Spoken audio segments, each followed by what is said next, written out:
ശത്തന് ഇഷ്ടമുള്ള ചിക്കൻ ബിസ്ക്കറ്റും മിൽക്ക് ബിസ്ക്കറ്റും കൂടി മിക്സ് ചെയ്തെടുത്താണ്. ബിസ്ക്കറ്റ് മിക്സ് ചെയ്ത് കൊടുക്കാൻ നിങ്ങൾ പറഞ്ഞില്ലേ, നോക്കിക്കോ ഈ പോക്കണങ്കട് കാണിക്കുന്നത് എന്തുവാന്ന്. 2 ബിസ്ക്കറ്റും കൂടി എടുത്ത് വെച്ചിട്ടുള്ളതിൽ നിന്ന് അവൻ തിന്നുന്നത് ഒരെണ്ണം മാത്രം. മിൽക്ക് ബിസ്ക്കറ്റ് വേണ്ടാത്തത് നിഷ്കരുണ തള്ളിക്കളയുന്നു. കണ്ടോ, ഞാനും ഈ വീട്ടിലുള്ളത് തന്നെയാടാ. ഇരട്ടകളായ പരട്ടകളാടാ ഞങ്ങൾ. ഒരേ ഷേപ്പിലിരിക്കുന്ന സാധനം. നോക്കടാ, നിറത്തിലും രുചിയിലും ഇച്ചിരി മാറ്റമുണ്ട്, അത്രേ ഉള്ളടാ എന്ന് മിൽക്ക് ബിസ്ക്കറ്റ് ആണയിട്ട് പറഞ്ഞിട്ടും ശത്തന് നിലപാടൊന്നേ ഉള്ളെന്ന്.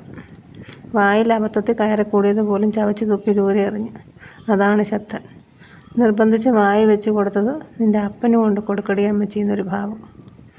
ഇത് തന്നെയാണ് മുട്ടയുടെ കാര്യത്തിൽ സംഭവിക്കുന്നത്. മുട്ട നിർബന്ധമാണെങ്കിൽ താറാമുട്ട കൊടുത്തോ എന്ന് ഡോക്ടർ പറഞ്ഞതാണ് അന്ന് മൂലക്കുരുവായിട്ട് ആശുപത്രി ചെന്നപ്പോൾ.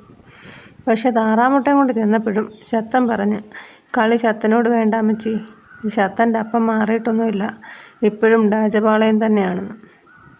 വായിൽ വെച്ച് കൊടുത്ത മുട്ട തുപ്പി ദൂരെ കളഞ്ഞു. ഗൈസ്, പോയി കോയിൻ്റെ മുട്ട കൊണ്ടുപാടിയെന്ന്.